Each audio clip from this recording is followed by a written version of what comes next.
आदाब। मैं आगा खुर्शीद खान। 14 नवंबर को जवाहरलाल नेहरू का जन्मदिन मनाया जाता है। नेहरू एक उदार, लोकतांत्रिक और प्रगतिशील सोच के राजनेता थे और उनका यह भाव उनकी लिखी किताबों, लेखों, भाषणों और उनके द्वारा किए गए कार्यों में बराबर दिखता है।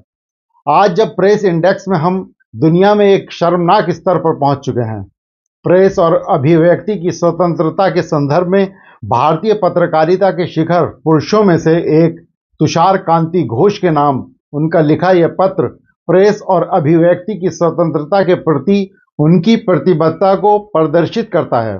प्रेस की स्वतंत्रता और ब्रिटिश गवर्नर के द्वारा अखबारों के संपादकीय की बेजा सेंसरशिप पर अपना विरोध जताते हुए जवाहरलाल नेहरू ने 4 मार्च 1940 को भारतीय पत्रकार संघ के अध्यक्ष तुषार कांति घोष को एक पत्र लिखा था। तब भारत आजाद भी नहीं हुआ था और आजादी की लड़ाई चल रही थी, जिसमें नेहरू की एक बड़ी भूमिका थी। पर प्रेस की स्वतंत्रता के बारे में नेहरू का यह दृष्टिकोण उनके प्रधानमंत्री बनने के बाद भी उनकी जिंदगी का बड़ा मकसद रहा है। तुषार कांति घोष एक भारतीय पत्रकार और लेखक थे। 60 वर्षों तक, अपनी मृत्यु से कुछ समय पहले तक, घोष कोलकाता से प्रकाशित होने वाले अंग्रेजी भाषा के समाचार पत्र अमृत बाजार पत्रिका के संपादक थे। उन्होंने इंटरनेशनल प्रेस इंस्टीट्यूट और कॉमनवेल्थ प्रेस यूनियन जैसे प्रमुख पत्रकारिता संगठनों के पदाधिकारी के रूप में भी काम किया है। घोष को देश के प्रेस और अभिव्यक्ति की स्वतंत्रता के प्रति उनके योगदान के लिए भारतीय पत्रकारिता के महापुरुष और भारतीय पत्रकारिता के डीन के रूप में जाना जाता है। तुषार कांति घोष भारतीय स्वतंत्रता आंदोलन के दौरान एक सजग और सतर्क पत्रकार के रूप में प्रमुखता से उभरे थे। वह महात्मा गांधी के विचारों और सविनय अवज्ञा आंदोलन से जुड़े और गांधी जी की अहिंसा की नीति के प्रबल समर्थक थे। ब्रिटिश औपनिवेशिक अधिकारियों ने 1935 में तुषार कांति घोष को उनके एक लेख, जिसमें ब्रिटिश जजों की निंदा की गई थी, के संबंध में उन पर मुकदमा दर्ज किया और उन्हें जेल में डाल दिया गया। इस लेख में ब्रिटिश न्यायाधीशों के अधिकार पर सवाल उठाया गया था। एक पत्रकार के रूप में अपने अखबारी काम के अतिरिक्त तुषार कांति घोष ने गल्प यानी कहानी, उपन्यास और बच्चों के लिए कुछ किताबें भी लिखीं। 1964 में उन्हें पत्रकारिता, साहित्य और शिक्षा के योगदान के लिए उन्हें भारत के तीसरे सबसे बड़े नागरिक सम्मान पद्म भूषण से सम्मानित किया गया था। टी.के. घोष की एक संक्षिप्त बीमारी के बाद 1994 में कोलकाता में ही हृदय गति रुक जाने से मृत्यु हो गई। इन्हीं तुषार कांति घोष को जवाहरलाल नेहरू अपने लिखे एक पत्र में लिखते हैं, ये मेरा दृढ़ विश्वास है कि सार्वजनिक जीवन का निर्माण एक स्वतंत्र और स्वतंत्र प्रेस की नींव पर किया जाना चाहिए। इसलिए मुझे इस प्रसिद्ध बंगला अखबार जुगांतर के सरकार द्वारा बहिष्कार या प्रतिबंध की कोशिशों पर बहुत अफसोस है। यहीं मैं ये भी कहना चाहूँगा कि हिंदुस्तान स्टैंडर्ड पर प्रकाशन से पहले सभी संपादकीय मामलों को सेंसरशिप के लिए सरकार के विभाग के पास भेजने का बंगाल सरकार का वर्तमान आदेश मुझे सत्ता के अधिकार का एक आश्चर्यजनक दुरुपयोग लगता है। अगर इस तरह से सेंसरशिप की इजाज़त सरकार को दी गई तो अखबारों का स्वतंत्र रूप से संपादकीय लेखन पूरी तरह खत्म हो जाएगा। तब अखबारों में छपने वाले प्रमुख लेख उक्त अखबार के संपादकों के नहीं, बल्कि सरकार के सेंसर विभाग के होंगे, और कोई भी ऐसे लेख जो सरकार द्वारा सेंसर किया गया हो पढ़ना नहीं चाहेगा, क्योंकि यह एक सामान्य धारणा है कि सेंसर किसी विशेष मामले के बारे में क्या सोचता है या कैसे सोच सकता है।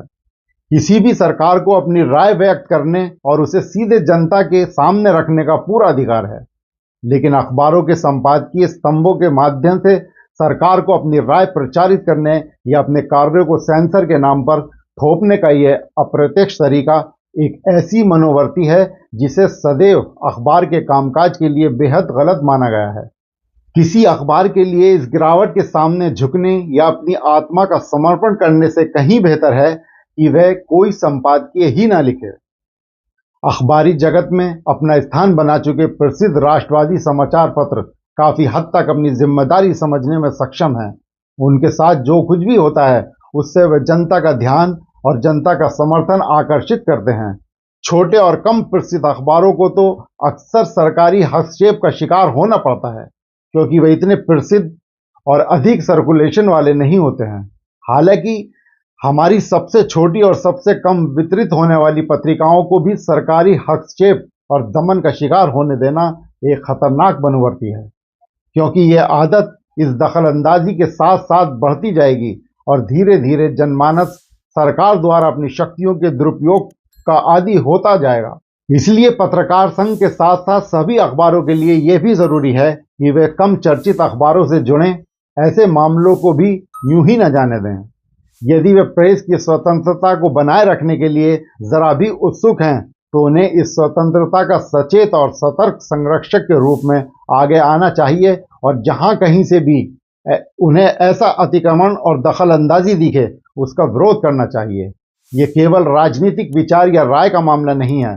जिस क्षण हम किसी अखबार पर किए गए हमले को स्वीकार कर लेते हैं, जिससे हम असहमत होते हैं, तो हम फिर सैद्धांतिक रूप से सत्ता के समक्ष आत्मसमर्पण कर देते हैं। और जब वही अतिक्रमण या दखलंदाजी या हमला हम पर होता है, तो हमारे पास उसका विरोध करने का कोई आधार या कोई शक्ति शेष नहीं रहती है। यहां तक कि एक अत्याचारी भी इस प्रकार की स्वतंत्रता के लिए सहमत है। यदि हम गलत मानक स्थापित करते हैं और गलत साधन अपनाते हैं, यहां तक कि इस विश्वास में भी कि हम एक सही उद्देश्य को आगे बढ़ा रहे हैं, तो वह कारण स्वयं प्रभावित होगा और उन लोगों द्वारा पूर्वाग्रहित होगा मानक और वह साधन। 1939 में द्वितीय विश्व युद्ध शुरू हो चुका था और कांग्रेस सरकारों ने बिना उनको विश्वास में लिए ही भारत को युद्ध में शामिल कर लेने के लिए ब्रिटिश सरकार के फैसले के विरुद्ध में सभी प्रांतीय सरकारों से इस्तीफा दे दिया था। कांग्रेस तो प्रांतीय सत्ता से हट गई, पर जिन प्रांतों में मुस्लिम लीग सरकार में थी, वहां की सरकारें बदस्तूर चलती रहीं। जहां जहां मुस्लिम लीग को संख्या बल की कमी पड़ी, वहां पर हिंदू महासभा ने मुस्लिम लीग का साथ दिया और साझा सरकार चलाई। इस तरह कांग्रेस ने आगे चलकर सन 1942 में अपना अंतिम और सबसे व्यापक जन आंदोलन भारत छोड़ो का आगाज किया और जब तक द्वितीय विश्व युद्ध चलता रहा, तब तक कांग्रेस के सभी बड़े नेता जेल में बंद रहे। न सिर्फ कांग्रेस के महत्वपूर्ण नेता जेल में थे, बल्कि देश की आम जनता भी सड़कों पर उतर आई थी और लोगों को भारी संख्या में जेलों में बंद कर दिया गया था। लेकिन आंदोलन की गति धीमी नहीं पड़ी। साल 1940 में जब प्रांतीय सरकारों ने इस्तीफा दिया, तब कलकत्ता का प्रमुख अखबार जुगांतर ने ब्रिटिश सरकार पर तीखे हमले किए। उसी के बाद इन अखबारों पर युद्ध की आड़ में सेंसरशिप लागू करने का निर्णय बंगाल के गवर्नर ने लिया था। जुगांतर के संपादकीय की धार से ब्रिटिश हुकूमत असहज होने लगी थी। जुगांतर ही नहीं, अन्य छोटे अखबार भी इसी तीखेपन के साथ स्वाधीनता आंदोलन में अपना योगदान देने लगे थे। उसी सेंसरशिप के संदर्भ में जवाहरलाल नेहरू ने तुषार कांति घोष को, जो तब अखबार के संपादक और भारतीय पत्रकार संघ के प्रमुख थे, उस समय उनको यह पत्र लिखा था। आज जब वर्तमान सरकार विरोधी खबरों के कारण कुछ मुकुर वेबसाइट पर अपनी नजरें टेढ़ी कर रही है, तो नेहरू का यह पत्र अचानक प्रासंगिक उठता है। हालांकि आज कोई घोषित सेंसरशिप नहीं है, लेकिन जिस तरह से कभी द वायर को तो कभी अडानी घोटालों की परत दर परत जांच करने वाले खोजी पत्रकार जैसे प्रंजय गुहा ठाकुर था, रवि नायर आदि को, और हाल ही में न्यूज क्लिक के मालिक प्रबीर पुरकायस तथा उर्मिलेश, अभिसार शर्मा, भाषा सिंह जैसे नामचीन स्वतंत्र पत्रकारों को आज सरकार विभिन्न जांच एजेंसियों के द्वारा जिस तरह से घेर रही है, यह सरकार का घोषित सेंसरशिप से भी अधिक कठोर रवैया है। यह भी एक विडंबना है कि पत्रकारिता की स्वतंत्रता के लिए कार्य करने वाले अंतर्राष्ट्रीय गैर लाभकारी संगठन रिपोर्ट्स विदाउट बॉर्डर्स द्वारा 180 देशों में पत्रकारिता की स्थिति का विश्लेषण कर जारी की गई रिपोर्ट में विश्व प्रेस स्वतंत्रता सूचकांक 2023 में भारत 161वें पर है और भारत में प्रेस की आजादी बहुत गंभीर स्थिति में पहुंच गई है, जबकि संविधान के अनुच्छेद 19(1)(a) में प्रेस की स्वतंत्रता का विशेष रूप से उल्लेख नहीं किया गया है और जो उल्लेख किया गया है वह केवल भाषण और अभिव्यक्ति की स्वतंत्रता है।